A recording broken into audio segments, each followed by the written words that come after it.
कीजिए, आप सही ट्रैक पे चल रहे हैं, बताइए। सर 24 आवर्स जो हमारा पूरा का पूरा पीरियड होता है वन डे का, तो एक रोटेशन 360 डिग्री का सन कंप्लीट कर लेगा, तो 1 आवर के लिए हम डिग्री कैलकुलेट कर लेंगे जिसको कितना आ जाएगा? 15 डिग्री और 30 डिग्री ऑलरेडी एंगल था स्टार्टिंग में, और 30 डिग्री और सबटेंड करा तो 60 डिग्री हो गया टोटल, तो इन 2 आवर्स 60 डिग्री। सही जवाब, क्लैप करो। यही आपको देना चाहता हूँ मैं, जीवन उतना कठिन नहीं है जितना आपने बना रखा है, बहुत सिंपल है। हम प्लस जाते हैं फालतू बात, आस पास से बहुत सोचने लगते हैं। सिंपल सा थॉट है, अर्थ रोटेशन दिन रात क्यों होते हैं? सुबह 6 बजे, आज 6:11 बजे सुबह सूर्योदय हो रहा था, मैं मोबाइल चेक कर लेता हूँ कितना टाइम है, कई बार कितना ड्यूरेशन आ रहा है, और मोस्टली मैं सनराइज से समय बाहर ही होता हूँ। मतलब ये लगभग पिछले 10 से 15 साल से नहीं चल रहा, 2005 के बाद से लंबा समय हो गया मुझे मॉर्निंग वॉक का। तो मैं देखता हूँ चीजें आसपास कैसे घटित होती हैं।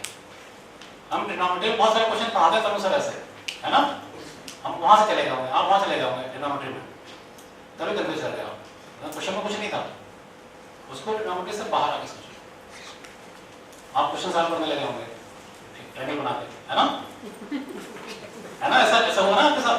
हाँ, ऐसे होता है। तो जरूरी नहीं है, लाइफ उतनी भी कठिन नहीं है जितना हमने बना रखा है, बहुत सिंपल है। अनुज सर सिंपल थॉट पे है, पकड़ गए उन्होंने बात, ठीक है।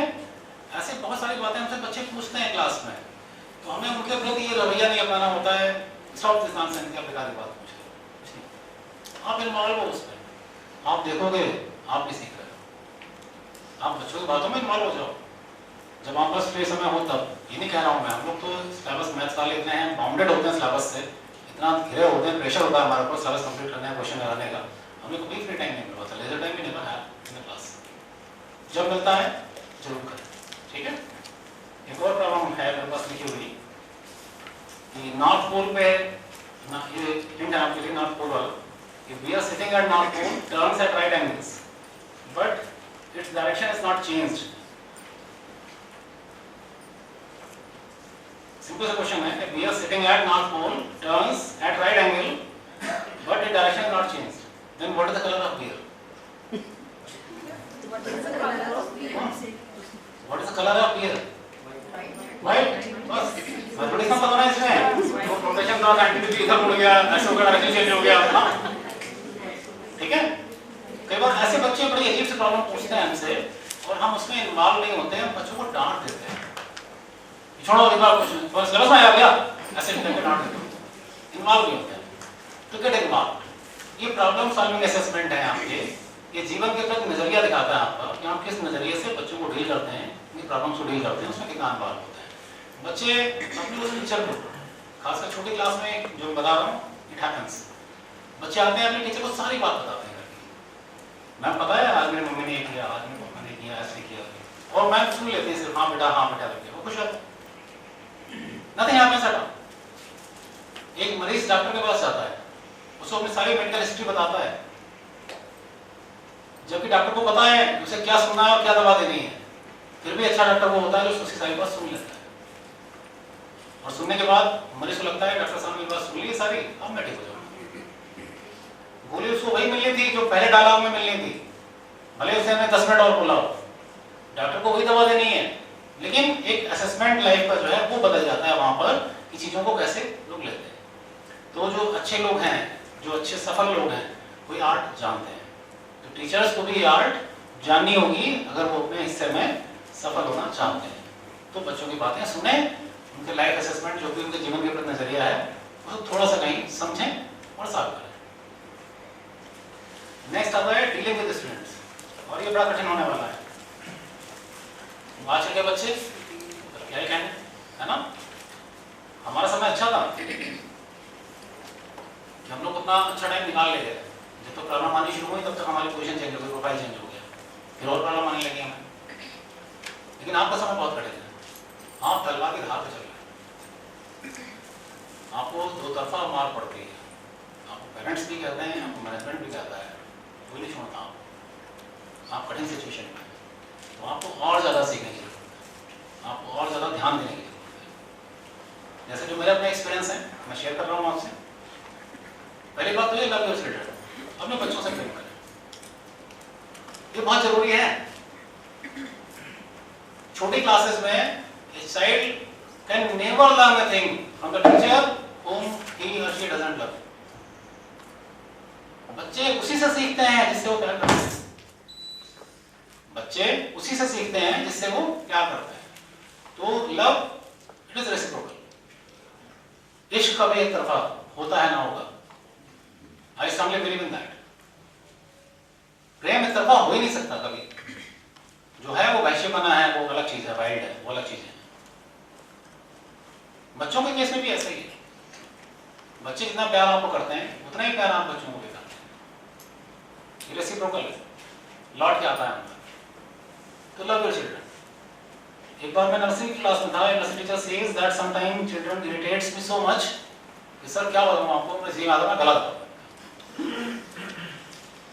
मैंने उसे समझाया, बिठाया प्यार से, मेरा dear you are in the wrong profession, आप गलत व्यवसाय में आते हैं, आप कुछ भी काम कर लीजिए, टीचिंग छोड़ दीजिए। नहीं मानी मेरी बात उसने, एक महीने के बाद मैंने उसको हटा के रिसेप्शन बैठा दिया, नहीं क्लास में उसको नर्सरी क्लास से हटा लिया मैंने उसे। मैंने भाई क्या पता दवाई दे किसने गला, आज ये कह रही है इसको इतना गुस्सा आ रहा है, कल इसका गुस्सा कंट्रोल नहीं हुआ तो। हादसे बता के नहीं होते कि आपको तैयारी के लिए मौका मिल जाएगा, हादसे अचानक होते हैं बिना किसी तैयारी के, किसी दिन अचानक कुछ होता है जो आप कंट्रोल करने का टाइम नहीं होता आपके पास। बहुत मेरे को प्रेशर था, मैंने टीचर को हटा दिया, मैंने कहा भाई जॉब से नहीं निकाला, सीट चेंज की है, आप समझो बात, ये मेरा क्राइटेरिया है, मुझे नहीं समझ आ रहा भाई नहीं दूंगा क्लास में, रिसेप्शन पे ही बैठना है इसने, कॉल करो, जो भी करना है ऑफिस से कॉल करो, आ जाना, क्लास में नहीं जाना। आप सोचते हो क्या एक नर्सरी टीचर अगर अपने बच्चों के प्रति एटीट्यूड रखता है तो क्या वो बच्चों को प्यार से पढ़ा सकता है? और नर्सरी क्लासेस में अगर टीचर और बच्चे के बीच एक प्रेम का संबंध नहीं बनता तो लर्निंग हो ही नहीं सकती। तो लव योर चिल्ड्रन, ये बात छोटे से लेकर बड़े तक सब पे लागू है, ठीक है। अब होता क्या एक्चुअली कि वहां तो मैंने कहा समझ में आ रही थी नर्सरी टीचर्स मेरी बात, सीनियर टीचर्स मेरी बात समझ नहीं आ रही होगी, तो वहां तो पंगे होते हैं, बच्चों को ऐसा बोलते हैं टीचर नाराज हो गए तो बड़े लगा दिया था बड़े जोर से वहां पे। तो उसमें ये होता है कि बच्चा जो होता है ना छोटा वाला, वो माँ बाप की आंखों का तारा होता है, जो बड़ी क्लास तक पहुंचते मोतियाबिंद बन जाता है। तो आप तो आपका तारा वाला झेलते हो, जो सीनियर टीचर हमारे अरविंद जी और संदीप राणा जी बैठे हुए हैं, ये लोग वो मोतियाबिंद झेलते हैं, तो ये उसका इलाज अच्छे से करते हैं, कहते हैं आओ तुम्हारी आंख का मड़ा उतार देते हैं, है ना। तो ऐसा नहीं है, लेकिन इट हैपेंस, सच्चाई है।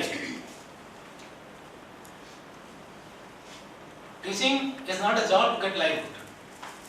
अगर आपको जीवन यापन करना है, आपको एक दूसरा व्यवसाय चुनिए, आप टीचिंग में मत आए, ये आपके लिए नहीं है।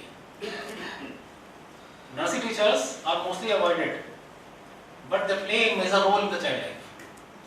किसी भी स्कूल में देखो नर्सरी टीचर्स को कोई रिस्पॉन्सिबिलिटी नहीं है, कोई सम्मान नहीं है उनके लिए, वो हमेशा हाशिए पर रहते हैं।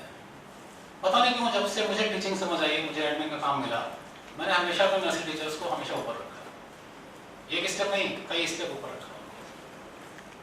वो हमारे स्कूल की बैकबोन होते हैं। जो बच्चा पहली बार आता है उसका जो पहला इंटरेक्शन होता है टीचर से, उसके लिए वही टीचर होता है, टीचर का कॉन्सेप्ट ही वही होता है। अगर वहां से उसको लर्निंग की आदत लग गई, टीचर ने एक बार कंट्रोल कर लिया, बच्चे तो बिगड़े हुए बंदर के जैसे हैं, मदारी के डंडे पर नाचते हैं। आप वो मदारी हैं जिन्हें बंदर को साधना है, उसके बाद तो जिंदगी भर आप टिम पे नाचेंगे, पूरे साल आप टिम पे नाचेंगे, वो आप जैसा नचाओगे वैसे करेंगे।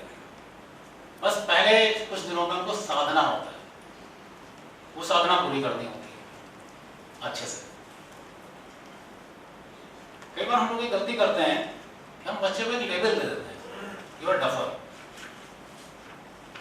गधा है बच्चा, ऐसे बोलते हैं क्लासेस में, बेवकूफ हो तुम, कुछ नहीं आता। Don't give electrode in their mind, वो एक इलेक्ट्रोड पड़ जाता है बच्चे के दिमाग में। हमने बच्चे से कहा तुम्हें मैथ्स नहीं आती, कुछ नहीं आता तुम्हें, गधे हो, वो शब्द चिपक जाता है उसके साथ। लेबलिंग मत कीजिए बच्चों की, don't give them a label. उस लेवल के साथ बच्चे बहुत दिन तक जीते हैं। उस जोन से बाहर निकलने में उन्हें बहुत समय लगता है। Don't discard them. जब आप पढ़ा रहे होते हैं और एक बच्चा अपनी सीट से उठ के हाथ उठाता है, कुछ पूछना चाहता है आपसे, आप यकीन मानिए बहुत साहस मन में बटोरता है, बहुत एनर्जी इकट्ठा करता है, बहुत देर सोचता है कि मैं ये पूछूं, ऐसा करूं, तब जाके वो खड़ा होकर अपनी बात कह पाता है। और आप उसे एकदम डिस्कार्ड कर देते हैं, बढ़ जाओ कुछ नहीं आता। ये मत करिए, बच्चे को सुनिए। कुछ टीचर इंटरप्शन पसंद नहीं करते अपने क्लास में, तो उनको कहना चाहिए कि मैं क्लास में आपसे क्वेश्चन ले लूँगा, तब ले लें आप उससे। अपना क्वेश्चन पढ़ाने के बाद पूछें उससे, बीच में इंटरप्शन पसंद नहीं आओ, अच्छी बात है, आप फ्लो में पढ़ा रहे होते हैं, आप इंटरप्शन नहीं चाहते, लेकिन प्लीज़ अगर बच्चे कुछ कह रहे हैं तो उनकी बात सुन लीजिए। वो बहुत ज़रूरी है, क्योंकि बच्चा, ये मानिए मेरी बात का, वो बहुत साहस उठा के, बहुत मन में कलेजा मजबूत करके तब कोई बात कह पाता है आपसे, पूछ पाता है कुछ आपसे, तो उसको डिस्कार्ड मत करिए। और सबसे इम्पोर्टेंट बात आती है यहाँ पर कॉर्पोरल पनिशमेंट। ये एक बड़ा अजीब सा मुद्दा है स्कूलों में। कॉर्पोरल पनिशमेंट, डंडे से मारना बिल्कुल अलाउड नहीं, ना तो सीबीएसई कहता है ऐसा, ना सुप्रीम कोर्ट कहता है ऐसा, ना कोई रूलिंग ऐसी कहती है। सीबीएसई ऑलरेडी है इशूड ए सर्कुलर अमेंडमेंट 2016 से हमारे पास, उससे पहले से भी है, 2016 में रिवाइज हुआ था फिर से। हमारे नहीं बच्चों। अब समस्या ये है कि बात आप जानते तो हैं, मानते नहीं। अब फिर 2-4 महीने में किसी ने कूट काट के ले आते हैं, किसी को ऑफिस में मार। अब समय नहीं है। हमारे समय में हम किसी को अगर पीट देते थे तो मैक्सिमम जो होता था वो ये होता था, कोई पेरेंट्स आ गया झड़ने वाला, चल बाहर देख लेंगे, इससे ज़्यादा नहीं होता था कुछ। इस बार तो मैक्सिमम। आज वो पेरेंट्स अकेला वापस नहीं आता है, वो अपने साथ अपने नाते रिश्तेदार मोहल्ले वाले सबको लेके आता है, नेता नगरी लेके आता है, इलेक्ट्रॉनिक मीडिया, टीवी चैनल सब लेके आता है, अखबार वाले सब। और फिर आपकी जो रील बनती है ना, वीडियो, फिर अच्छे से फिल्म बनती है, तो वो नेशनल चैनल्स पे चले, चाहे ना चले, लोकल चैनल्स पे खूब चलती है, और वो व्हाट्सएप पे वीडियो खूब वायरल होते हैं। कहने का मतलब ये, इन घटनाओं से कुछ हासिल नहीं होता, सिर्फ और सिर्फ स्कूल की, टीचर की, संस्था की, लोगों की बदनामी होती है, हासिल कुछ नहीं होता। ना उसने कोर्ट में जाना है, ना आपने जाना है। ठीक है, मेरे जीवन में जरूर ऐसी घटनाएं हुई हैं, कुछ मेरे साथ, कुछ मेरे साथी टीचर्स के साथ। जब मैं सीनियर हुआ तो मैंने उनको बचाना शुरू किया। कुछ जब एडमिन में आया तो अपने टीचर से जमानतें करानी पड़ती है, वो कराएंगे। बड़ा मुश्किल है दुनिया में बड़े होकर बड़ा होना। जब बड़े बने हैं तो बड़े वाले दायित्व भी निभाने पड़ते हैं। लेकिन हम आपको ऐसी कोई सलाह नहीं देते कि आप किसी बच्चे को कभी भी मारें, बिल्कुल मत मारें। बच्चा आपके पास एक लिमिटेड समय के लिए है, आप बच्चे के गार्जियन नहीं हैं, आप बच्चे के अध्यापक हैं। मालिक मत बने। जब जब आप मालिक बनने की कोशिश करेंगे, समस्याएं आपको घेर लेंगी। आप फैसिलिटेटर हैं, आप एक सुविधा हैं बच्चे को पढ़ाने के लिए। आप बच्चे के मालिक मत बनिए, उसकी डेस्टिनी डिसाइड मत करिए, उसका भाग्य ग्रहण मत कीजिए कि आप क्या बनना है, मत करिए ऐसे करते हैं। तो बच्चों को बिल्कुल मारिएगा मत। और जूनियर से मैं कंप्लेंट नहीं चाहता हूँ बिल्कुल भी। प्राइमरी से अगर कंप्लेंट आती है किसी बच्चे को मारा है, मुझे सबसे खराब लगता है। ठीक है, वो वहाँ क्या है, आँख के तारे। मोतियाबिंद को मार देना है आप पर कोई दिक्कत नहीं है, लेकिन आँख के तारे को बिल्कुल मत मारो। सच्ची में मुझे बहुत बुरा लगता है। इसलिए है कि जब जीवन जैसे सिखाता ना आपको, आप आगे बढ़ते हैं, नजरिया बदलता है आपका। मैंने पहले सेशन में कुछ बातें कही ना, उस समय मैं ऐसा नहीं सोच पाया, आज ऐसा सोचता हूँ। जिन घरों में बच्चे नहीं है ना, आप उन घरों की रिक्तता, उन घरों का जो वैक्यूम है, आप उसको रियलाइज नहीं कर सकते अगर आपने झेला नहीं हो। मैंने पिछले 6 साल झेला है, मैंने पिछले 6 साल वैक्यूम झेला है। ठीक है, तो समझिए उसको, बच्चे कितने जरूरी हैं हमारे घर के लिए, हमारे स्कूल के लिए, हमारे सिस्टम के लिए, हमारे समाज के लिए। रियलाइज करिए इस बात। बिना बच्चों के घर की कल्पना नहीं हो सकती। घर सुने होते हैं, दीवारें होती हैं, उनमें जीवन नहीं होता। तो बच्चों को मारने की तरफ बढ़े ही मत आओ, ठीक है, कभी भी नहीं। आप बच्चों को मारते क्यों हैं? मैंने सोचा, पहले एक बात को रियलाइज किया मैंने कि भाई ऐसा घटनाएं क्यों हो जाती हैं, ऐसे टीचर क्यों इतने शार्ट टेम्पर्ड हो जाते हैं, ऐसा हो जाता है, क्यों मार देते हैं? तो क्या बच्चों को हम इसलिए मारते हैं कि वो हमें बाउंस बैक नहीं कर सकते, वो रिटर्न में हमें मार नहीं सकते, हम इसलिए बच्चों को मार देते हैं। छोटा बच्चा है तो थप्पड़ लगा दिया, क्यों? ये पलट के तो थप्पड़ नहीं ला सकता। अपने साथी टीचर से नाराज होते हैं उसको क्यों नहीं मारते? अपने साथी दोस्तों से नाराज होते हैं उनको क्यों नहीं मारते? उनका हाथ क्यों नहीं उठाते? पलट के वही मारेंगे ना। तो बच्चे को सिर्फ इसलिए मारा जाएगा कि child is tender, child is helpless, he can't return it back. क्यों मारा जाए बच्चे को? जब आपकी बात आपके घर में लोग नहीं मानते, गुस्सा तो आपको तब भी आता होगा ना। At that time you are able to control enough, but in the class you fail to do that. Why it is so? You are the same person. Why the person is different at home and in school? At home you are knowing very well. This is my side. I have not always hand on it. This is my wife. I have not always hand. Come तो घरेलू हिंसा में आ जाएगा मामला। School में आप मार देते क्यों मारते? इन बातों पर अच्छे से विचार कीजिए। किसी भी परिस्थिति में आपको बच्चे को मारना नहीं है। Have the alternative plans for that. Always have the alternative methods. कुछ पुरानी फिल्में देखी हैं? एक 2 आंखें 12 हाथ फिल्म थी, उसमें पनिशमेंट का कुछ कॉन्सेप्ट था। एक दुश्मन एक फिल्म थी राजेश खन्ना की, उसमें कुछ पनिशमेंट का कॉन्सेप्ट था ऐसा। तो ऐसे अल्टरनेटिव मेथड्स तो नहीं आ सकते क्या? बच्चे को मारना जरूरी है क्या? उसे कुछ और काम करा लो ना पनिशमेंट में। क्लास में और अल्टरनेटिव मेथड्स हो सकते हैं आपके, वो स्टेप बाय स्टेप, ठीक है? Have patience. होता क्या है कि जो स्टेप बाय स्टेप में लास्ट वाला ऑप्शन है वो हम फर्स्ट ऑप्शन बना लेते हैं। मान लीजिए कोई गलती कर रहा है आपकी क्लास का बच्चा, आप उससे कहते हैं भाई तुम सेवा नहीं कर रहे हो, बड़े हो जाओ। अब आपकी क्लास चलेगी, 40 बच्चे बैठे हुए, बच्चा खड़ा हो, पनिशमेंट है उसके लिए, फिर भी काटेंगे उधर, हटो वहां से, बाहर खड़े हो इधर साइड में, दूसरा हो गया, फिर भी नहीं मान रहा है, तो नाराज ही होंगे ना। फिर हम तो पुराने बात देखा, फिर वो पति आ रहा है कुछ कर रहा है, तो वहां से पीछे आके खड़े हो 50 मिनट, अब फिर उसको इंसल्ट है भाई, पहले यहाँ से हटाया, सीटी में हटाया, पीछे जाके खड़े, फिर भी नहीं मान रहा है भाई, बच्चे बड़े ढीले होते हैं। चारों का फेस राउंड द बॉडी, दीवार की तरफ ऊपर खड़ा हो, तो फिर भी आपने भी कुछ कर रहा है, वही नील डाउन हो जाओ, घुटने के बल बैठ जाओ, फिर नहीं समझ आ रहा है, क्लास के बाहर चले, फिर नहीं समझ आ रहा है, फिर आपके पास स्टेप्स आते हैं, कोऑर्डिनेटर है, वाइस प्रिंसिपल है, प्रिंसिपल है, एडमिन है, स्टेप बाय स्टेप। जो बात मैंने बताई अभी, ये कहना बहुत आसान है, जैसे मैंने कह दी, क्या मुझे मेरे प्रिंसिपल ने नहीं बताई होगी?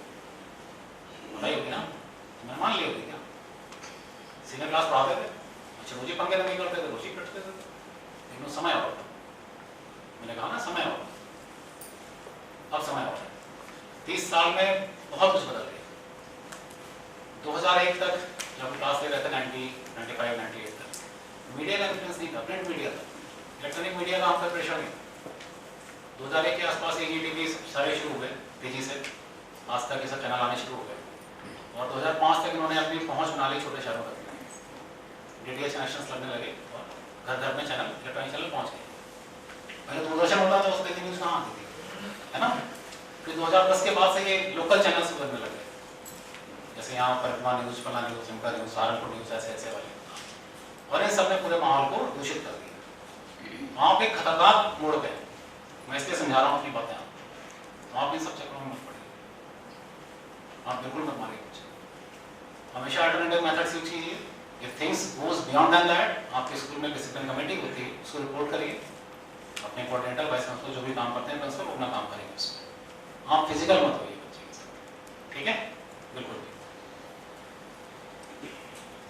पब्लिक स्कूल टीचर हमेशा प्रॉब्लम में रहता है, वो बच्चे को मारे, पेरेंट्स नाराज, प्रिंसिपल नाराज, केस हाइपर हो गया कहीं तो मैनेजमेंट नाराज, नौकरी पे बनाती, नौकरी से बाहर हो जाएंगे। ये तो हम लोगों का काम होता है। पिछले स्कूल में था, टीचर ने मारा, ज़्यादा पीट दिया, सब जगह कैमरे, रिकॉर्डिंग निकलवाई हमने, टीचर ने कहा हमने नहीं मारा, रिकॉर्डिंग में देखा अच्छे से मारा, मैनेजमेंट के पास रिपोर्ट किया, उनको हटाओ, उनको रखा क्यों मारना, इनकी वजह से हम लोग के समझ झेलेंगे। कुछ रिश्ते बड़े क्रुशियल होते हैं, उनको संभाल के रखना होता है। जैसे शायद मैंने आपसे पंजाब में बातचीत में कई बार कहा कि प्रिंसिपल, मैनेजमेंट कमेटी, टीचर्स, हमारा रिश्ता पति पत्नी जैसा होता है, पटते भी नहीं है, रहना भी एक छत के नीचे। तो जब एक छत के नीचे रहना है भाई, तो पटा लो, हट जाओ, सिस्टम में काम कर लो। रोज रोज की नाराजगी अच्छी नहीं है, मैनेजमेंट तो एक लाइन में बोलता है हमसे, मैं पिछला केस था मेरे पास ऐसा, उन्होंने कहा हमें क्यों झेलना है, टीचर ने किया हुआ है, टीचर जाने, हमसे क्या मतलब, टीचर ने मारा है, हम कुछ बोलो एफआईआर करें, टीचर क्या हम टीचर को निकाल देंगे, आज क्या करेंगे आप उसको नोटिस। इन सारी घटनाओं के बीच में सिर्फ आपको ये समझाना है क्यों मारना है। तो इसको बस फिक्स कर लो अपने माइंड में कि whatever the situation will be there, I have not to resign, मुझे नहीं मारना, मुझे रिपोर्ट करना है, मुझे अल्टरनेटिव मेथड्स ढूंढने हैं, उन पे काम करना है मुझे। और इतना अल्टरनेटिव मेथड्स अगर आप ढूंढना शुरू करते हो ना, तो 3 दिन में आपका एंगर मैनेजमेंट हो जाता है। जो गुस्सा कैरी कर रहे होते हैं ना, वो जब तक हमें कहा यहाँ खड़े हो जाओ, वहाँ खड़े हो जाओ, वहाँ खड़े हो जाओ, तो कहाँ समझ आता है कि मारना है आज वजह से। वो मोमेंटरी होता है, the child has done something wrong in class and momentary have slap, वहाँ पर क्या फिर होता क्या है कि लम्हों ने खता की सदियों ने सजा पाई। एक गलती आपकी, once you are on the complaint, nobody is going to listen. मैं एसपी ऑफिस में था, एक टीचर को लेके था, उन्होंने चाइल्ड सेंटर, बच्चा कमजोर है, मारो उसको क्या, टीचर आपको मारता है, दूसरे को नहीं मारता है, इसको तो मार पड़ेगी वहां, क्यों मारना है? Once you are on the complaint, nobody is going to listen. कोई सुनेगा नहीं आपको, ध्यान रखिएगा इस बात। इतने रूलिंग्स, इतने क्लास, इतनी ज्यादा नियमावली है, आप बचा नहीं पाएंगे अपने आप। हमेशा जो डाउट का फेवर है वो बच्चे की तरफ ही जाएगा। जो रूलिंग्स हैं, जो नियमावली बनी हुई है संस्थाओं की, सब में आपके खिलाफ होना है, बच्चे को कुछ नहीं होना है, भले पूरी गलती बच्चे की ही क्यों ना हो, तब भी तो आपने उस रास्ते जाना ही। अच्छे टीचर बनने का मूल मंत्र है आपको कॉर्पोरेट पनिशमेंट में बिल्कुल विश्वास मत करिए। जितने अगर करते भी हैं तो धीरे धीरे उसको खत्म करते जाइए, एकदम से नहीं होगा, ऐसा नहीं है मैंने आज बता दिया आज आपको समझ आ जाएगा, नहीं, लेकिन उस पर काम करिए। Learn day by day, revise कीजिए चीजों को कि ये चीजें सर ने बताई थी, ऐसा नहीं होना चाहिए, एक गलत है, सर ने बहुत कुछ समझाया।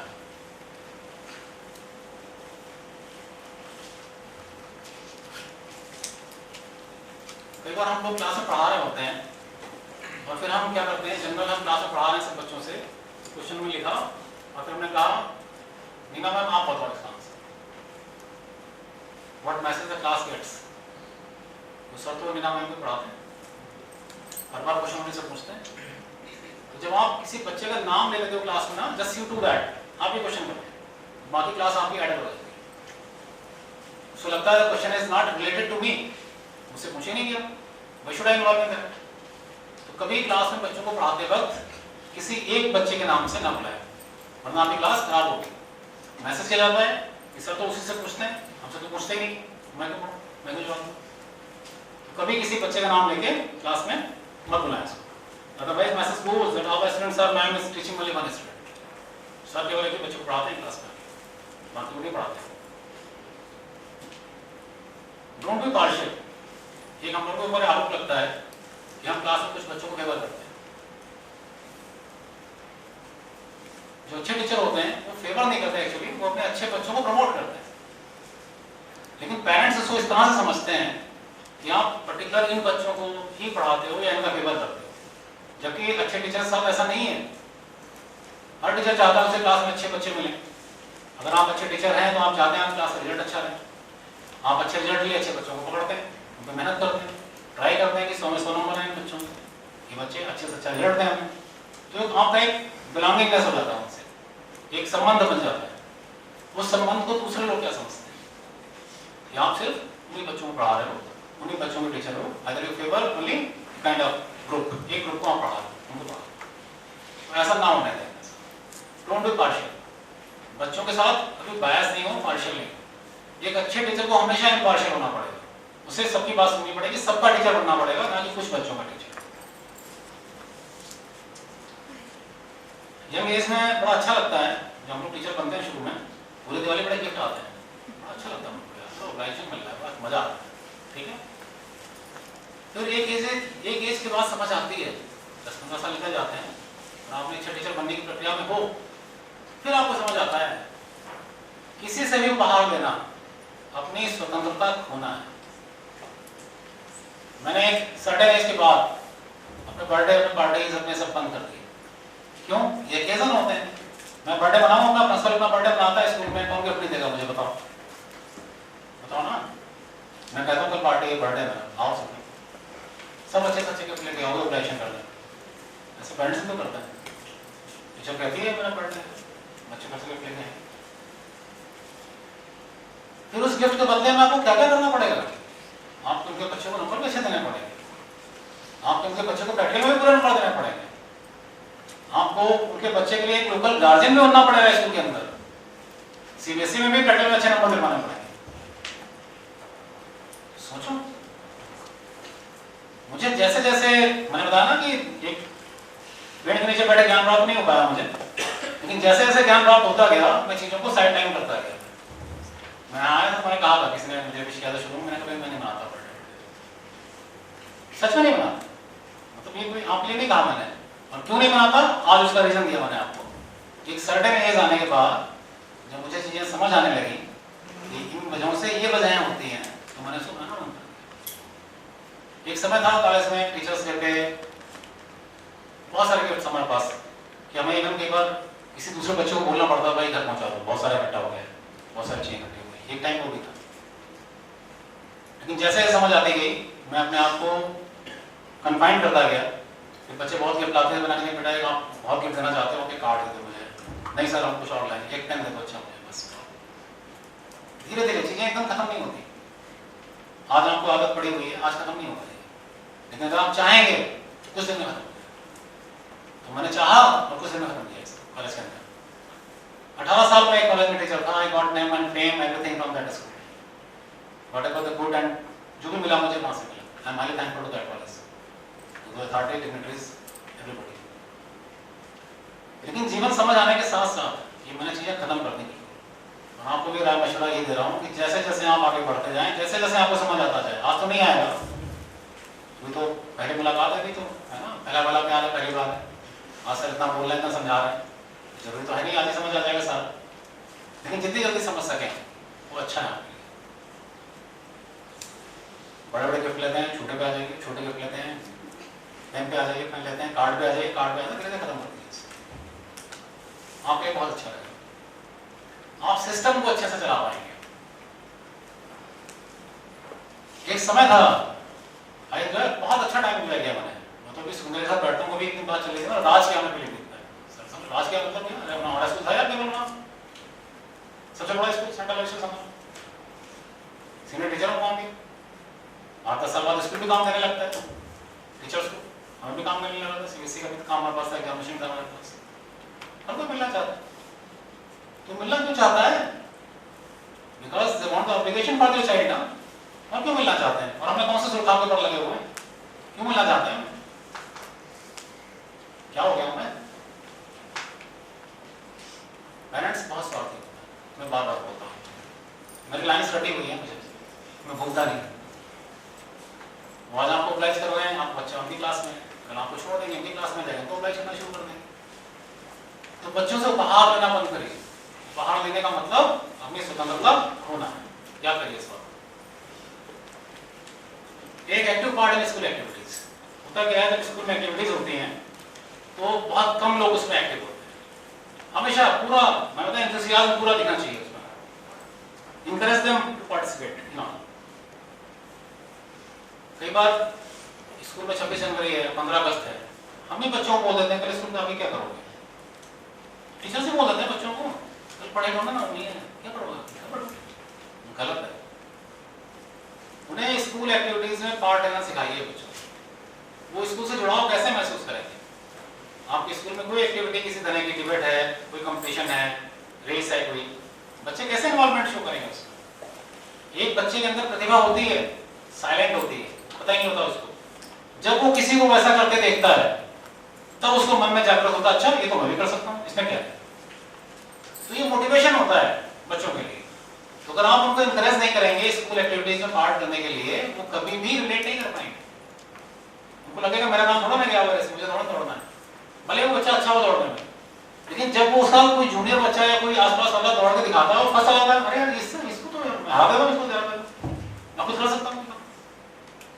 तो ऑलवेज इंकरेज बच्चों को, पार्टिसिपेशन मैक्सिमम कराइए किसी भी एक्टिविटी। इससे क्लास के अंदर एक माहौल बनता है, एक कॉम्पिटिटिवनेस की भावना आती है बच्चों में, और बच्चे बच्चे एक दूसरे से श्रेष्ठता साबित करना चाहते हैं, क्योंकि नेचर में होता है कोई बच्चा इंफीरियर नहीं होना चाहता किसी से, वो दूसरे से श्रेष्ठ होना चाहता है, अच्छा होना चाहता है।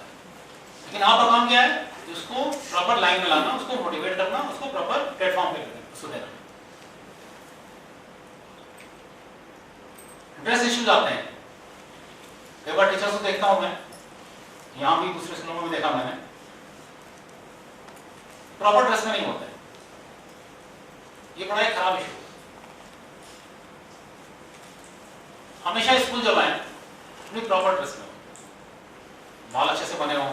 हमारे प्रिंसिपल थे, वो कहते थे मुझे किसी टीचर का 2 मिनट देर से आना पसंद है, बजाय इसके कि उसे दाढ़ी नहीं बनी हो और उसे शूज पॉलिश नहीं हो।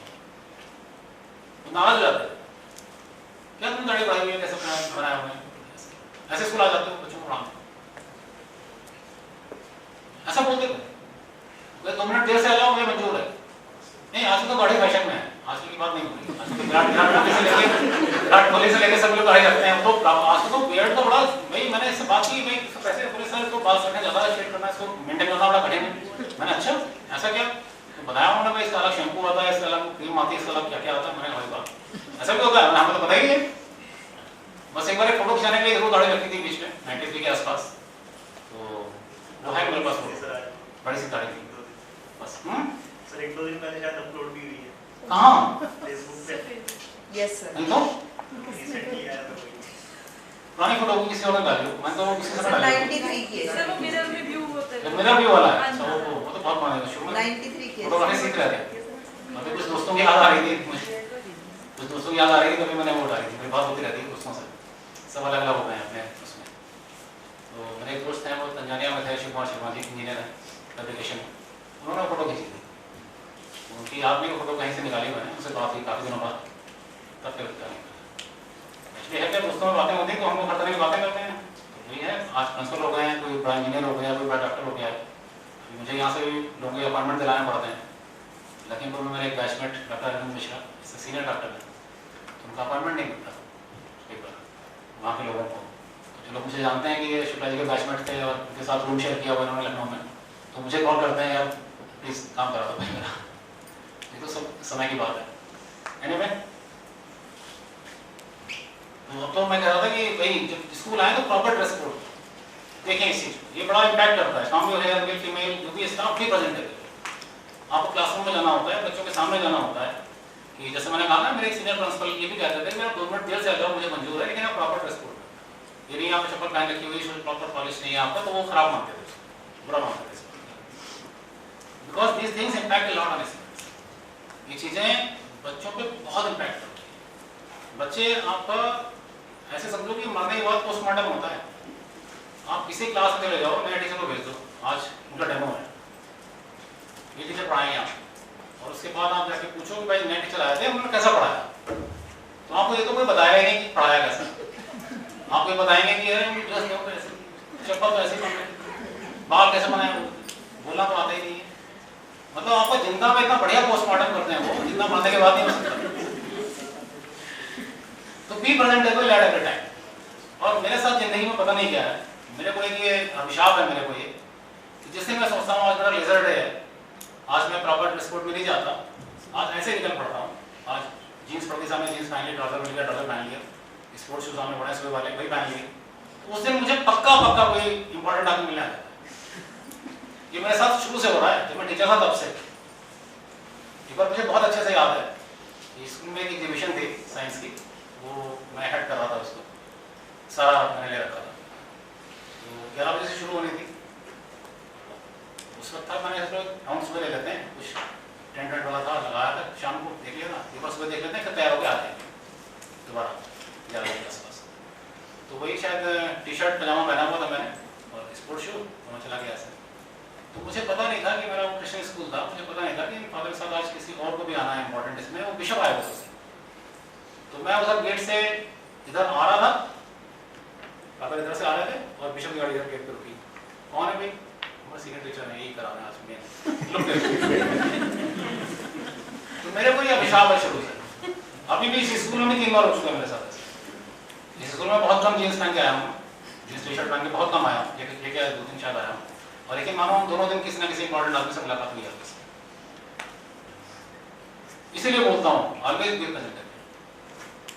जो अच्छे टीचर्स हैं, मेरे साथ एक टीचर हैं, वो तो शाम को सब्जी लेने जाते थे बिल्कुल बढ़िया बन के।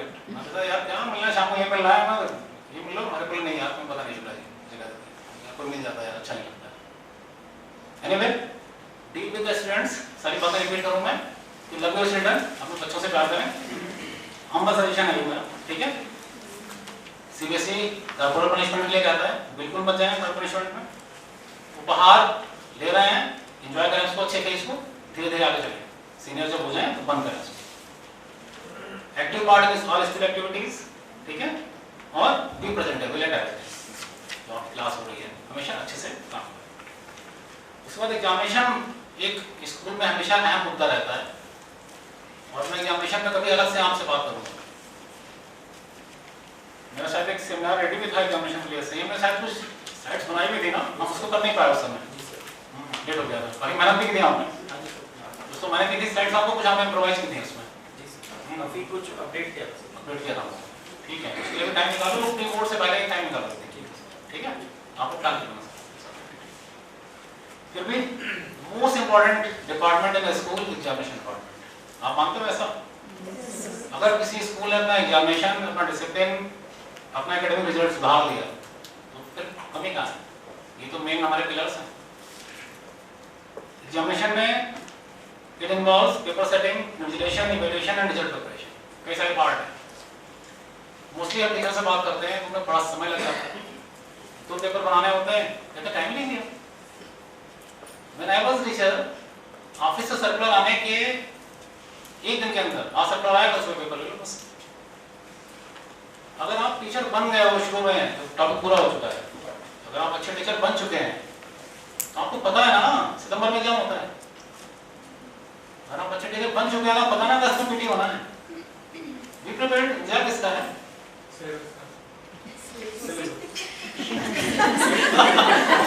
बहुत अच्छी बात की सबने। एक बार हम लोग बोर्ड के बच्चों का सेमिनार दे रहे थे, बोर्ड के लिए बड़ा अच्छी बात याद आ गई मुझे सर। तो 12th और 10th के बच्चे बैठे हुए थे, हम लोग बता रहे थे कि बोर्ड इसलिए कराया जाता है और बोर्ड में ऐसे ऐसे होता है, ठीक है, सारी बातें बताई हमने। तो पीछे से एक बच्चा खड़ा हुआ, मैंने पहला सिलेबस कंप्लीट करा। बाद में बड़े बच्चे हो जाते हैं ना तो बोल देते हैं, 10 के बच्चे तो बड़े हो जाते हैं, उनको पता है क्या है जाना ही है, तो ब्लंटली बोल देते हैं। तो खड़ा हो बच्चा, सर कुछ कहना है सर, सिलेबस तो बनाओ पहले। बहुत अच्छी बात। तो मोस्टली कंप्लीट होता है हमारा पार्ट। देखें उसको कि एग्जामिनेशन में हम टाइम से पेपर अपना सबमिशन करते हैं। पेपर होता है कि पेपर बनाना, तो पेपर बनाने फिर भी हमें लगता है समय कम मिला, तो 6 दिन 5 दिन अगर एक हफ्ता मिलता है तो कम समय नहीं होता है, आपकी तैयारी से भी। तो मेरा पॉइंट ये है कि तैयारी बढ़ाएं। पेपर सेटिंग में अभी देखिए मैंने कुछ पेपर थे, कुछ सेशंस भी दिए थे मैंने। सीबीएसई कहता है हमारा कि हाफ मार्क्स से कम का क्वेश्चन ना पूछा जाए।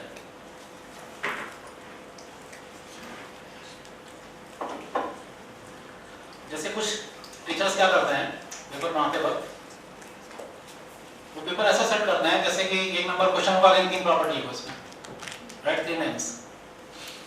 संस्कृत में वचन लिखवाना होगा, वो 3 तरह के होते हैं ना, हाँ, तो कहते हैं वो 1 नंबर पूछेंगे। तो मैं पूछता हूँ चेक कैसे करोगे इसको भाई?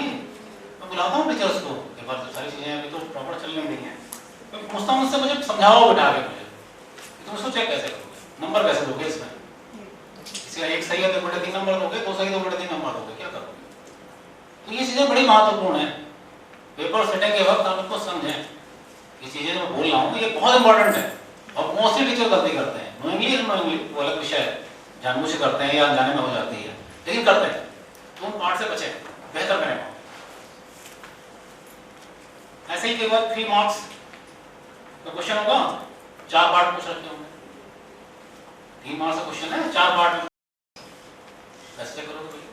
3 मार्क्स में या तो 3 पार्ट पूछो या 6 पार्ट पूछो, या डिफाइन करो उसका कि पहला नंबर 2 नंबर का है, पहला क्वेश्चन 2 नंबर का, दूसरा 1 का है, कुछ ऐसा बनाओ उसका हाफ नंबर का। तो वो नहीं करते टीचर्स। सिलेबस कवर होना चाहिए सारा, मास डिस्ट्रीब्यूशन होना चाहिए। कई बार पेपर बन के आते हैं उनमें मास डिस्ट्रीब्यूशन प्रॉपर नहीं होता, तो जब तक वो चीजें प्रॉपर नहीं होंगी अच्छा पेपर सेट नहीं हो सकता। छोटी क्लासेस में एमसीक्यूज होते हैं, फिर इन द ब्लैंक्स होते हैं, ट्रू फॉल्स होते हैं, match the following, one word answer, very short answer questions, short answers, long answer, all should be covered. ये सब कवर होना चाहिए छोटे क्लासेस में, कोई पार्ट छूटे ना। लेकिन ये ध्यान रखना चाहिए हमें कि जो जितनी चीजें गिनाई है मैंने, ये सब बोनस मार्क्स होते हैं बच्चों के लिए। एमसीक्यूज मिला लेते हैं, वो इन द ब्लैंक्स भर लेते हैं, ट्रू फॉल्स प्रोसेस से पूछ लेते हैं, तो ये क्या होता है, पासिंग क्राइटेरिया होता है। तो 100 नंबर के पेपर में ये सब चीजें मिला के 30 नंबर से ज्यादा नहीं होनी चाहिए। ये नहीं कि आपने 100 नंबर पेपर में 60-70 नंबर तो ये सब पूछ लिए तो बच्चा लिखेगा क्या, तो ऐसे पास हो रहा है। इतना तो कोई बच्चा पढ़ ही लेता है। तो थोड़ा सा इन चीजों पे ध्यान दें कि कितना पोर्शन रखेंगे आप। एक अच्छा पेपर सेटर जो होता है वो ध्यान रखता है इस बात का कि मेरी क्लास से सारे बच्चे पास हो जाएंगे, लेकिन मेरी क्लास से सारे बच्चों में 90 नंबर आ जाए, ये गलत हो गया। मेरिट नहीं बननी चाहिए, उससे पास ही होना चाहिए, दैट्स ओके। मेरिट के लिए अलग चीजें होती है। इन्विजिलेशन जब आप पढ़ते हैं तो कई बार हम लोग दूसरे मोड पे चले जाते हैं, ये मेरे पड़ोसी का बच्चा है, तो मेरे साथ मैम का बच्चा है, चलो उसको हेल्प कर देते हैं थोड़ा। बाकी बच्चों में बहुत गलत असर जाता है। एग्जामिनेशन में कभी किसी बच्चे की कोई हेल्प मत कीजिए, उसको पढ़ने दीजिए पेपर ना। बोर्ड में उसको कौन बताएगा, बोर्ड एग्जाम में जाके उसको अपना पेपर पढ़ के खुद ही तो समझना होगा मुझे क्या आंसर लिखना है। छोटी क्लास में होता है कि समझ नहीं आया तो मैम ने उसको समझाने के साथ साथ पूरा आंसर बता दिया, बेटा अच्छा इसमें ये पूछा तो ऐसे ऐसे ऐसे हो गया।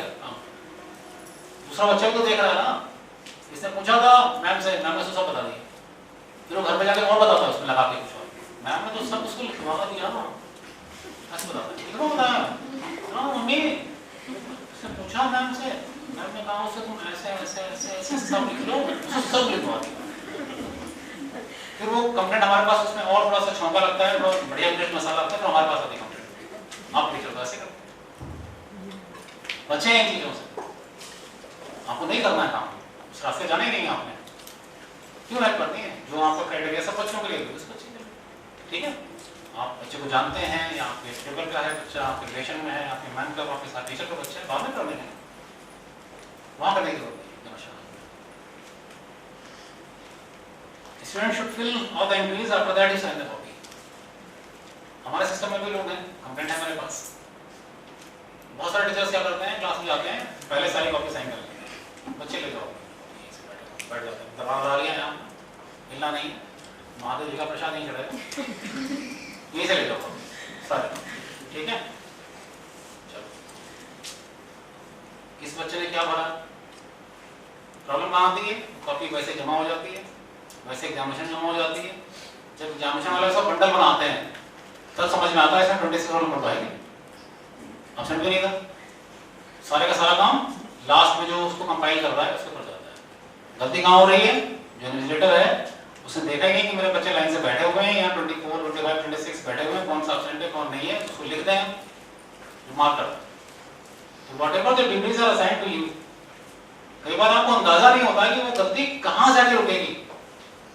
आपने कोई इंटेंशनली गलती नहीं की, आपने अपना काम सब सही कर दिया, लेकिन आपने एक चेक नहीं किया कि दूसरे ने काम सही किया नहीं सही किया। बच्चों ने उसके अकॉर्डिंगली बैठे बच्चे या बच्चे ने साइन कराया, बच्चे ने नंबर भरा नहीं भरा प्रॉपर, आपने एक चेक नहीं किया।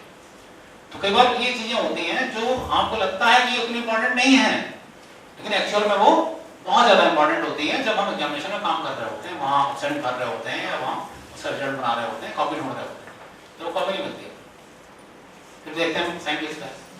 अभी मेरे पास से कहा है, अभी अगली बार आपका सबका स्पेसिमेन सिग्नेचर चाहिए मुझे अपने पास से कार्ड में, जैसे बैंक में होता है ना, आपको केवाईसी खोलते हैं, आपको चेक आता है, क्या करता है बैंक मैनेजर, खट से खोलता है नंबर डाल के, चेक आपका का साइन किया हुआ, तो मैं भी अपने कंप्यूटर पर रखने वाला हूँ किसका सिग्नेचर, मुझे बुला के पूछना पड़ता है उसको, बताओ भाई किसका सिग्नेचर है, ठीक।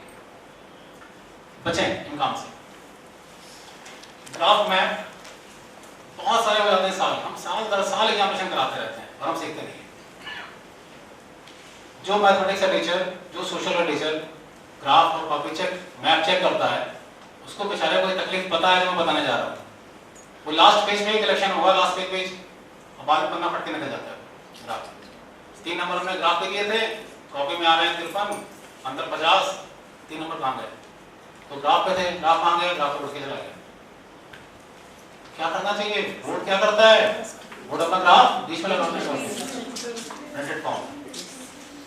सोशल का मैप लगाता है, ग्राफ और मैप हमेशा मिड कॉपी अटैच होना चाहिए, ये कभी आउटसाइड कॉपी अटैच नहीं होना चाहिए। लेकिन आप लोगों को इतना बताने के बाद, इतना करने के बाद आप देखना एनुअल में आप क्या करोगे, पक्का बता रहा हूँ। इतने लोग बैठे हैं, कोई ना कोई जरूर करेगा ये ऐसे, लेकिन करना नहीं। आप मैंने बताया क्या सारी यात्रा हमारी कहाँ से शुरू हुई थी, अच्छे टीचर बनने की तरफ। जो सारी बातें चल रही हैं वो अच्छे टीचर बनने की तरफ चल रही है। एक एक पॉइंट आप देखें, नोट करें, आपको अच्छा टीचर बनाएगा। Graph, map, never should be attached in the last, always they should be in the middle. ठीक है, इवैल्यूएशन की बात करें अगर हम, अभी मैंने कॉपीज देखी हैं तो कुछ लोग तो ठीक है, जैसे आप ये तय कर लें कि मार्जिन कहाँ पे है कॉपी का, बच्चों को वादा करना है कि मार्जिन को हमेशा खींचें, उस मार्जिन को आप नंबर देने के लिए यूज करो। कई बार आप ओवर राइट करते हो, आप राइट हैंड में मार्क्स देते हो, ठीक है, उसमें कोई ऐसा निश्चित गाइडलाइन नहीं है कि आप लेफ्ट में मार्क्स दोगे या आप राइट में मार्क्स दोगे, ऐसा कुछ नहीं है, कहीं पे भी ये प्रेस्क्राइब नहीं है। It is called the convenience of teacher. Teacher को इधर कंफर्टेबल पड़ता है इधर लिख देता है, टीचर को इधर कंफर्टेबल पड़ता है इधर लिख देता है, लेकिन वो मार्क्स एक ही जगह होना चाहिए। ये नहीं होना चाहिए कि कुछ केसेस में तो आप लेफ्ट में लिख रहे हैं, कुछ केसेस में आप राइट में लिख रहे हैं, ये नहीं होना चाहिए। आप राइट में लिख रहे हैं तो आप राइट में लिखिए, कोई इशू नहीं है, कोई आपको मना नहीं करता। कोशिश करें कि जहां पे क्वेश्चन नंबर पड़ा हुआ है वहीं पे पास मार्क्स दें, ताकि उसका टैबुलेशन आसानी से हो सके। कुछ केसेस में क्या होता है, बच्चे ने फर्स्ट पार्ट, 3 पार्ट हैं, बच्चे ने 2 पार्ट तो पहले कर दिए, सी पार्ट जाके लास्ट में कर दिया उसका, तो 2 नंबर तो यहाँ दिए हुए, 1 नंबर लास्ट में दिए हुए। तो ऐसे केसेस में 2+1 लिखें उसको, 2 नंबर यहाँ दिए और 1 नंबर बाद में है, तो टैबुलेशन में भी 3 नंबर एक साथ में चढ़ाएं, टैबुलेशन में 2+1 करके भी चढ़ाएं, और जहां पर क्वेश्चन नंबर पड़ा है वहां पर भी 2+1 लिखें, तो क्लियर होता है कि 2 नंबर यहाँ से मिलने हैं, 1 नंबर पीछे नहीं है, ढूंढ दो उसको। इस मतलब सी पार्ट भी नहीं दिया हुआ है इसने, वहां से ढूंढना है। अदरवाइज जो सी वाला पार्ट 1 नंबर जो आखिर में दिया हुआ है वो समझ नहीं आएगा आपको, आया कहां से, आपको टैबुलेशन प्रॉब्लम आएगी, टोटल प्रॉब्लम आएगी। एमसीक्यू का टोटल हमेशा लास्ट पार्ट के साथ करें। चाहे टीचर 1 2 3 4 5 5 पार्ट है या 10 पार्ट है तो शुरू में लिख देते हैं 10, उसको हमेशा लास्ट में करें। जहां पे आपको लास्ट पार्ट आ रहा है वहां पर करें, तो ऊपर से आप गिनते हुए आओगे ना, 1 सही 2 सही 3 सही 4 सही 5 सही 10 सही। ये टिप्स हैं अच्छे काम के लिए, करने को आप जैसे करते हैं करते रहिए, तो बहुत इशू नहीं होने वाला है, बस हम बेटरमेंट की बात करेंगे। Total should be in the last page and on the top of copy. ये टीचर्स नहीं करते हैं, बोर्ड हमसे कराता है। जो लोग बोर्ड में जाते हैं वो समझते हैं मेरी बात। बोर्ड कहता है जहां पे क्वेश्चन खत्म हुआ है लास्ट बच्चे का, वहां पे टोटल लिखो और उससे आगे के सारे पेज क्रॉस करो, फिर उसके बाद कुछ नहीं लिखा गया है। जहां पे आपने टोटल कर दिया है उसके बाद कॉपी में कुछ और क्वेश्चन के सॉल्व नहीं किए गए हैं, that is indication for that. Total आ गया, आप वहां पे सारे आगे के पेज क्रॉस कर दो, टोटल वापस टोटल आ जाओ, ना मिला लो टैबुलेशन से, ऊपर क्लिक करो। अगर 61.5 कॉपी में आ रहा है तो आप 61.5 इक्वल 62 लिखो, ना कि 62 लिखो। कॉपी का जो टोटल है वो ऊपर के टोटल लास्ट के टोटल से मैच होना चाहिए। ठीक है, ग्रेड होगा उतना लिखा जाएगा, आई डू एग्री, लेकिन कॉपी के ऊपर मत ये मत करो कि अंदर 61.5 आ रहे हैं और ऊपर 62 लिखे हुए हैं, ये मत करो। 61.5 है, ऊपर भी 61.5 ही लिखो, इक्वल 62 लिखो। तो इससे क्या होगा कि कॉपी का जो डाटा है वो एक्यूरेट रहेगा, मैच रहेगा। उसमें आप आधा नंबर ढूंढने के कंफ्यूजन में नहीं पड़ोगे कि कहीं गलत हो गया, नहीं ज्यादा लिख दिया। और रिजल्ट प्रिपरेशन हमेशा अच्छा मार्क्स होता है। Prepare mark list carefully. जब आप कॉपी से मार्क लिस्ट में चढ़ाते हो मार्क्स, एक गलती होने की संभावना वहां रहती है और एक जब आप उससे रिजल्ट पढ़ते हो दूसरी संभावना वहां रहती है। दोनों का चेक पॉइंट होना चाहिए। मार्क लिस्ट से जब आप चढ़ा रहे हो कंप्यूटर में अपनी टैबुलेशन शीट में, तो उसको देखो, 2 बार चेक करो।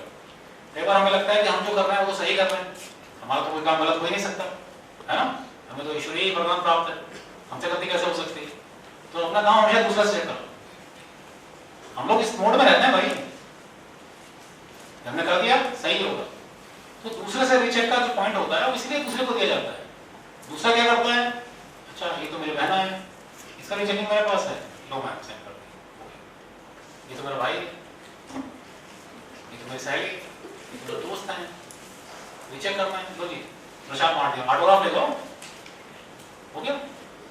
फिर वो कॉपी गलती पकड़ दी तो कोई प्रिंसिपल हमारे साथ मिल जाएगा, कभी बुला लेना ऑफिस में, लिखवाएगा, परेशानी हो जाएगी। तो रीचेकिंग का काम चेकिंग से ज़्यादा इंपॉर्टेंट है। और यकीन मानो अगर आज बेहतर टीचर हूँ मैं तो उसमें रीचेकर से बहुत योगदान है, क्योंकि मुझे भी 2, 4, 5 साल 10 साल लगने लगा था कि जो मैं कर रहा हूँ सब सही है। ये कभी अहंकार नहीं आना चाहिए जीवन में। आप अपने कार्य में बेहतर होते जाए, बहुत अच्छी बात है। बहुत बहुत शुभकामनाएं आपको हमेशा इस बात के लिए कि बेहतर के लिए कार्य करें और बेहतर हो जाएं। इससे अच्छी बात क्या हो सकती है। लेकिन एरर लेस हो जाएंगे ये अलग विषय है। बेहतर बेहतरीन बहुत अच्छी बात है। त्रुटिहीन होना ये तो केवल ईश्वरी है, मानवीय कहाँ है? ह्यूमन। गलती करना मानवीय है, गलती से आगे निकल जाना मानवीय काम हुआ। उस मोड में रहे हमेशा। तो अपने रीचेकर को सम्मान दें, रीचेकर को सम्मान दें। मैं तो तुलसीदास जी की चौपाई हमेशा याद करता हूँ। जब लोग आके क्रिटिसाइज करते हैं सिस्टम को, मैं हमेशा थैंक यू बोलता हूँ। निंदक नहीं रखी आंगन को पीछे। मैं हमेशा सम्मान करता हूँ लोगों का, जो लोग आके मेरे सिस्टम में कुछ गलतियां बताते हैं। तो मेरा काम है, आप कर रहे हैं, थैंक यू, धन्यवाद देता हूँ उनको। तो अपने रिजल्ट प्रिपरेशन में जब भी आपका काम रीचेकर से पढ़े, रीचेकर को पूरा सम्मान दें, उससे कहें कि भाई प्लीज मेरा काम चेक करो, या बात मत करो, भाई भाई से बहुत सही करो। बेहतर ये होता है उसको बुला के अपने सामने सही करो। इसमें किसी के साथ कोई लड़ाई झगड़ा नहीं है। बहुत सारे लोग इस मोड में चले जाते हैं। रीचेकिंग में 2 मोड होते हैं, एक तो पहला बता चुका हूँ, दूसरा मोड क्या है? अच्छा इससे रीचेकिंग है, इसको ढूंढ के निकालेंगे इसको। हाँ तो दोनों ही मोड खराब है, दोनों ही मोड अच्छे नहीं है। ना पहला वाला अच्छा है ना दूसरा अच्छा है। हमेशा एक सामान्य उसमें चलें। अति सर्वत्र वर्जित है, अति का कोई हिसाब नहीं। हमेशा आप गलती करेंगे तो प्रॉपर मोड में चलें। जो काम दिया हुआ है उस काम को करने की कोशिश करें। ना हमें किसी से बड़ा होना, ना किसी से छोटा होना, ना किसी गलती निकालनी, ना किसी को फेवर करना, काम करना है, उस मोड में चलें। एग्जामिनेशन में तो बहुत सारे टॉपिक्स हैं मेरे पास। थोड़ा देखिए, बी कॉपी के लिए भी अटेंटिव नहीं होते हैं आप। बी कॉपी के बाद दे देते हैं, साइन नहीं होता है, उसको लिखवाते नहीं है, बच्चे पे लिखते नहीं है, कॉपी फट जाती है, तब इश्यूज आते हैं। बी कॉपी को भी जब दें तो उससे बच्चे से साइन कराएं, उसका भी एंट्री होती है, भरवाएं उसको, तब साइन करें। और हमेशा बच्चे की एंट्री भरने के बाद ही हम साइन करें, उससे पहले साइन मत करें प्लीज, ठीक है। कहते हैं तो आप यकीन मानिए कि आप स्कूल को बहुत बेहतर मोड में ले जाते हैं और खुद भी बहुत बेहतर मोड में। यहाँ मैंने एग्जामिनेशन में कुछ चर्चाएं नहीं की जो हम लोग फेवर कर देते हैं या माइल प्रैक्टिस में चले जाते हैं, ठीक है। तो सारी खराब बातें आज नहीं करेंगे, कुछ अगली बात भी करेंगे। Now comes to the next topic, discipline. Discipline किसी भी स्कूल की एक पहचान होता है। आज से 15, 20 साल, 25 साल पहले वाले मोड में चले जाएं आप, तो आप देखेंगे किसी भी शहर में मिशनरीज स्कूल टॉप मोस्ट पर, चाहे सहारनपुर सोफिया रहा हो, सेंट मैरीज रहा हो, या हमारे वहाँ जहाँ सेंट्रल एक्सिस में था, या दिल्ली बिशप कॉन्वेंट, ये एक पहचान होते थे, एक जान होते थे। कोई ब्यूरोक्रेट्स, कोई डीएम, कोई एसपी कहीं से ट्रांसफर हो गया है, हमेशा मिशनरी स्कूल ढूंढता था मुझे अपने बच्चे को यहाँ एडमिशन कराना। ऐसा क्यों था? Because they are known for their discipline. वो अपने डिसिप्लिन के लिए जाने जाते थे, अपने गुड एकेडमिक रिजल्ट के लिए और डिसिप्लिन। डिसिप्लिन बहुत इंपॉर्टेंट है, लेकिन जहाँ जितना इंपॉर्टेंट है उतना आप ये भी समझना है कि आप एक अलग जनरेशन को डील करते हैं। मैंने क्लासरूम पढ़ाते वक्त भी कहा था, डिसिप्लिन लिए भी कह रहा हूँ, आपके पास केसेस डिफरेंट आएंगे। क्यों? आप एक अलग जनरेशन के साथ डील कर रहे हैं, आपको हमारे वाली जनरेशन नहीं डील कर रहे। जहाँ पे बच्चे को कुछ भी कह दिया और कोई उस पर जवाब नहीं आना है, बाउंस बैक नहीं आना है। आप बच्चे को कुछ कह के देखिए, मैंने अभी पीछे डिस्कस कर चुका हूँ ना मैं, चाइल्ड सेंटर्ड एजुकेशन। बच्चा मेन है ना, घर में उससे पूछे बिना पत्ता नहीं हिलता, आप उसको यहाँ पूरा पूरा हिला देते, ऐसे थोड़ा होने वाला है। डिसिप्लिन 2 तरह से आता है, जैसे आप मेरे को भी देख रहे होंगे, तो मेरा डिसिप्लिन उसी तरह का है। ये को क्या डंडा लेके खड़े रहो, पुराना कॉन्सेप्ट था, spare the rod square the child. छड़ी हटाई नहीं और बच्चा बिगड़ा नहीं, ये तो चलने का नहीं। तो छड़ी की बात ही मत करो, मैं खुद ही मना कर चुका हूँ, कॉर्पोरल पनिशमेंट होना क्या होना है। तो दूसरा कहाँ से आता है? दूसरा स्वविवेक, अनुशासन। जैसे मैं ही आपको समझाता हूँ, कभी तो कभी फायर पे नहीं जाता, कभी लाउड नहीं होता, अपनी बात करके छोड़ देता हूँ। इसलिए छोड़ देता हूँ, आप खुद सीखोगे। अगर आप खुद सीखोगे कि मैंने गलती की है और मुझे ये नहीं करना चाहिए था, तो आपके जीवन में लंबे समय तक टिके। और मैं डांट देता हूँ कि काम तुमने क्यों किया, नहीं करना चाहिए, एक सही पनिशमेंट है, तो फिर आप अगली बार फिर करके लाओगे। दोनों चीजों में अंतर है। तो जो अनुशासन स्वतः आता है, अपने विवेक से आता है, वही लंबे समय तक टिकता है। तो बच्चों में आप उस अनुशासन को कल्टिवेट करें जो सेल्फ डिसिप्लिन से है।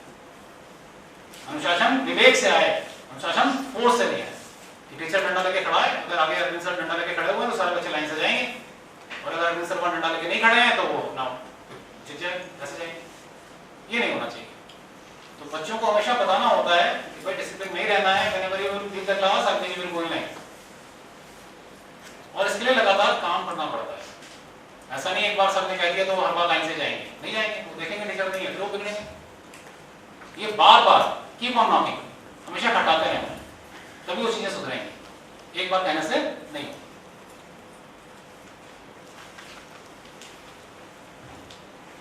बच्चों को बताना पड़ता है, टीचर्स को सिखाना पड़ता है। Nature follows discipline. आज डिसिप्लिन में कौन नहीं है? प्रकृति सिखाती है हमें, हम सीखना नहीं चाहते। चींटी की लाइन देखी कभी? बिगड़ती नहीं, हमेशा लाइन में चलती। क्यों? अनुशासित है वो पहले से ही, तो हम भी बच्चों को अनुशासित करें ना। Sun rises in the east west, बदलता कभी सन उगेगा। जब नेचर से नहीं सीख पा रहे हैं हम, या नेचर की चीज सिखा नहीं पा रहे हैं उनको, तो कैसे होगा? डेजर्ट में देखो, कहते हैं कि जब सैंड ड्यून्स बनते हैं, आंखें चलती हैं, रास्ता भटक जाते हैं। ऊंट कभी अपना रास्ता नहीं भटकते, उनको कितने भी रेगिस्तान डाल दो, हमेशा वो मंजिल पहुंच जाते हैं। क्यों? वो लाइन पे चलते हैं, उनको अपनी लाइन याद रहती है। कितना भी डेजर्ट कैसा भी क्यों ना हो, वो हमेशा आपको मंजिल को पहुंचाएंगे। तो ये नेचर से ही सीखना है हमें कि भाई सब चीजें एक साथ नहीं होनी है, कोलैप्स नहीं करना है, साथ साथ लाइन में चलना है। Plants evolve without collision. आप बहुत सारे पौधे लगाओ, सीधा पड़ता है, ऐसा नहीं होता। नेचर के साथ जितना रहेंगे साथ में, उतना सीखेंगे। कई बार मैं क्लास में जाता हूँ, क्लास कंट्रोल नहीं होती टीचर्स की, और वो पढ़ा रहे होते हैं। तो एक कंट्रोल क्लास, एक ऐसी क्लास जो कंट्रोल ही नहीं है, जिसपे आप क्या पढ़ा सकते हो? तो क्लास कंट्रोल तो पहली चीज है ना। अगर डिसिप्लिन की बात करें हम, तो how a student should attentive, सारे प्रॉपर होने चाहिए। अगर एक डिसिप्लिन क्लास है, कैसे पढ़ाएंगे आप उसको? कोई कहीं जा रहा है, कोई कहीं भाग रहा है, क्लास कंट्रोल ही नहीं है। तो वो क्लास जो कंट्रोल जिस पे नहीं है, उसको पढ़ाया नहीं जा सकता। क्लास में हमेशा एक अच्छा कंट्रोल रखें अपना बच्चों के ऊपर। Give some time to students when period changes. कई बार पीरियड चेंज होता है, टीचर कुछ लिख के गया है, बच्चे सुधार रहे होते हैं, दूसरा टीचर जाता है और अपना पढ़ाना शुरू कर देता है। दुश्मनी भी है पहले वाले से, चौंकता है। ये मतलब अब give some time to students, कुछ समय दें बच्चों को। बच्चे आपके ही हैं। पूरी क्लास का रिजल्ट बेहतर हुआ तभी जब मैथ्स में भी अच्छा हुआ, साइंस में भी अच्छा हुआ, हिंदी में अच्छा हुआ, इंग्लिश में अच्छा हुआ, सोशल में अच्छा हुआ, तब सब अच्छा हुआ। खाली मैथ्स पढ़ाने से अगर पास हो जाते तो बात ही क्या थी? ऐसा नहीं होता। तो हमेशा दूसरी क्लास में जब जाएं, बच्चों को टाइम दें, उस मोड में ना रहें।